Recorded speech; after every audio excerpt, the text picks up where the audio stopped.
5, 7, 10, 20 हर घर में गायें रहती थी, घी दूध की नदियाँ बहती थी। हमारे लोग इतने मजबूत होते थे। आज स्थिति ये हो गई है कि एक तो ये जो रोक लगे शुभ और सुखद इसी कामना के साथ एक बार पुनः आप सबका पशुपालन विभाग नागौर की ओर से बहुत बहुत आभार, धन्यवाद, शुक्रिया, थैंक यू।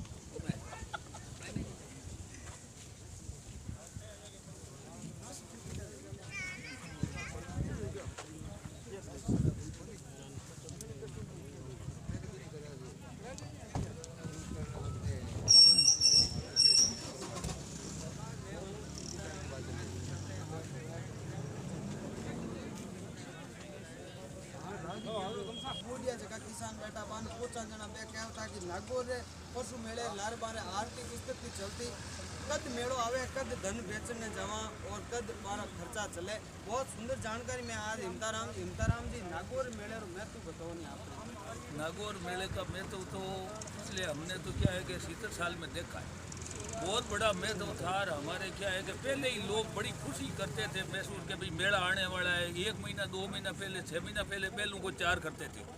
जब उसको क्या है कि तिल का तेल है और तेल देते थे, तिल की खल देते थे और उनको गुड़ देते थे, बैलों को तैयार करते थे। एक एक बैल बहुत बड़ी बड़ी कीमती रकम में बिकता था।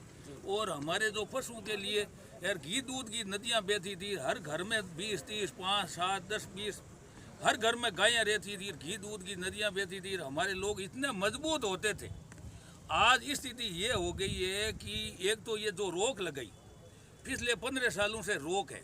और रोक से क्या है कि लोग जो बैल है कोई लेने वाला नहीं है यार। 1.5-3 साल में बैल बड़ा हो जाता है काफ़ी बहुत ज़बरदस्त, उनका खरीदने वाले नहीं है। एक तो ये बहुत बड़ा नुकसान हुआ। हमारे जो एक विश्व प्रसिद्ध मेला था बाबा रामदेव पशु मेला जो नागौर का जो है विश्व प्रसिद्ध मेला था। और यहाँ क्या है कि बड़े बड़े लोग आते थे ले जाने के लिए पशु, और ये खूब लाखों लोग इकट्ठे होते थे। बहुत बड़ा मेला जो आदमी इधर से इधर पार नहीं हो सकता था।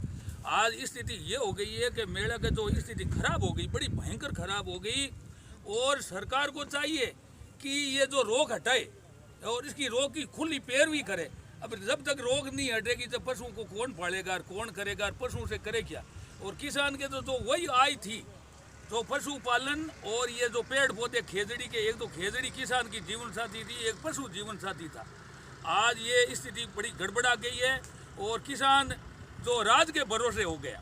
अब क्या है कि यूरिया, डीएपी, पहले तो खाद एक जो देसी खाद डालते थे, देसी खाद का अन्न पैदा होता था। किसान का गोमूत्र इससे और गायों का गोबर से खाद होती थी। खाद से क्या बड़ी फसल मजबूत होती है।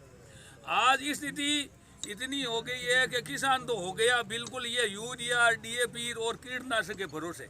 इससे क्या है कि मानव मात्र के इतनी कमजोरी आ रही है कि जो बड्डारू की एक कहावत है कि डूबा कुण रे 3 जना कम ताकत गुस्सा घना। डूबा कुण रे 3 जना और घर में नशा और टाबर घना, और डूबा कुण रे 3 जना और कम पूंजी धंधा घना। ऐसे लोग आज डूब रहे हैं बिल्कुल। क्योंकि इसलिए क्या है कि इतना गुस्सा पैदा हो गया है। हमारी युवा पीढ़ी को तो खाने के लिए कुछ है ही नहीं। देश में जो सेना में लोग जा रहे हैं, आज सेना के जो 7-8 सैनिक जो अपने आप शहीद हो गए, बीमार पड़ गए। पहले ऐसा नहीं होता था।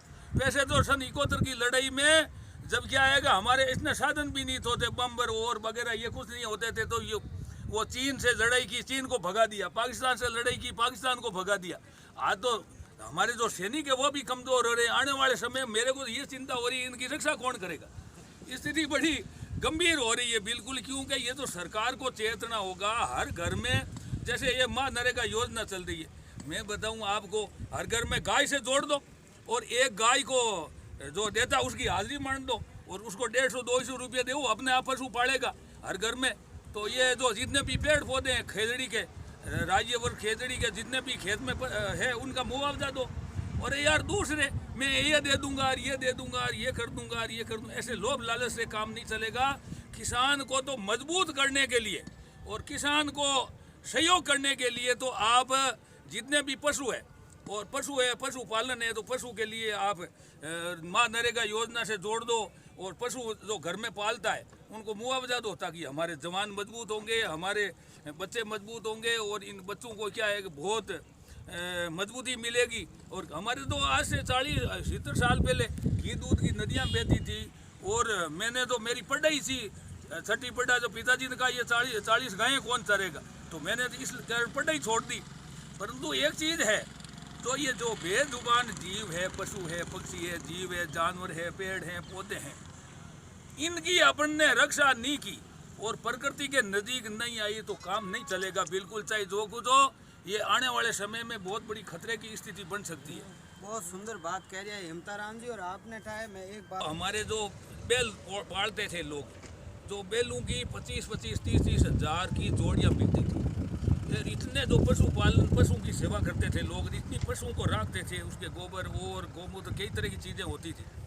आज ये जो बाहर नहीं जाएंगे तो पशु, ये रोग हटाना तो मेन चीज़ सरकार का काम है और ये प्रशासन का काम। ये भी मेले सिकुड़ रहे हैं, तो इसलिए जो 2 साल का अगर पशु हो गया, पाल करके बड़ा कर दिया, तो कई जगह ऐसी है जो वहाँ बैलों से ही खेती होती है। जब चावल बोते हैं और बोते हैं, पानी में बोते हैं, वहाँ तो ट्रैक्टर ये व्हीकल चल नहीं सकते। और फिर क्या है कि मैं तो कहता हूँ कि अगर नहीं चाहते ना, तो आने वाले समय में डीजल सब खत्म हो जाएगा बिल्कुल। खेल ये आखिरी में इस ओर आना पड़ेगा, इस पशुओं की सेवा करनी पड़ेगी, नहीं तो ये ट्रैक्टर मशीनरी सब पड़ी रह जाएगी बिल्कुल। खेत ये कोई समुद्र थोड़ा ही है, तेल खींच रहे हैं, ये मशीनें आ गई जो ये पशुओं के साथ जो अत्याचार हुआ। तो इसलिए क्या है कि सरकार को इस ओर मुआवजा देना चाहिए प्रत्येक किसान को। जितने घर में पशु है उसको मुआवजा दे, 2 पशु है 2 पशुओं का मुआवजा दे। और ये नरेगा योजना ही पशुओं के लिए जोड़ दे, पशुओं का भला हो जाएगा। हमारे तो बड़े यहाँ संत महापुरुष थे, भगवान जाम्बो जी ने गायें चराई, हमारे तेजाजी महाराज ने गायें चराई, और हमारे फूला भाई ने गायें चराई, हडबू बाबू जी ने गायें चराई, बाबा रामदेव जी ने गायें चराई। तो ये गायों से ही तो सब लोग बड़े बड़े संत महापुरुष बोलते हैं। इस गाय का अगर जो अनादर होगा और इन पशुओं का अनादर होगा तो हम सक्सेस नहीं हो पाएंगे, ये तयशुदा बात है। बहुत बढ़िया बात कह रही है आप। मेले की कहीं मैं तो ही पहली और मेला की बहुत तकड़ी में तो ताई ये किसान पशु इन मेला ने एक फसल मांदा जमाना की माने थी। एक फसल एक फसल एक फसल बने बिल्कुल से यूं बतावे कि मेले ने अडीकता कोई भी टाणो काटने वास्ते बिल्कुल जाना बात मेला मत पैसा दो मेला में हाँ बिल्कुल मेरे मत, हाँ मेरे पुण्य रफ्तान पैसा दे, उधार मिल जाओ तो पैसा नाम तो ब्याह में ले जा तो और ओके तो तन मेला मत मेरे पुण्य रफ्तान पैसा दे पाछा। हाँ तो पैसा दिन अब पैसा लाओ करूँ पुण्य कहीं निकल गई, पुण्य निकले कहीं पैसा आवे घटूँ। देखो अबार आप हमारे फेसबुक पेज में दही छाछ राबड़ी ये खावे ना बीर कोरोना नेड़ो ही नहीं आवे, कोरोना जे बेर तो कटी भूत हो गई। ये कोरोना तो उसके चिपेगा जो कमजोर है। मोदी बाढ़ में डंडा जुलडी, तो अब बात है अगर मोदी बाढ़ हो जाएगी उसमें तो क्या है कि वो रोज नील गाय वगैरह जानवर घुसेंगे, बाढ़ मजबूत होगी तो कोई नहीं आएगा। इसलिए शरीर मजबूत होगा ना तो ये बीमारी है तभी नहीं, तो भी क्या है कि हमारे नागौर जिले में ये जो क्या है कि थोड़ी सी मजबूती बची है अभी तक। हाँ तो इसलिए क्या है घी दूध दही और ये जो चाहे कैसे तैसे ही खाओ, नशा मत करो। ये लोग जो नशा करते हैं ये भी इससे क्या है कि खात्मा होता है। इसलिए घी दूध दही खाओ और गाय रखो, ये बहुत बड़ा काम की चीज़ है। ये खाएंगे तभी मजबूत होंगे। हम लोगों ने आज शीतर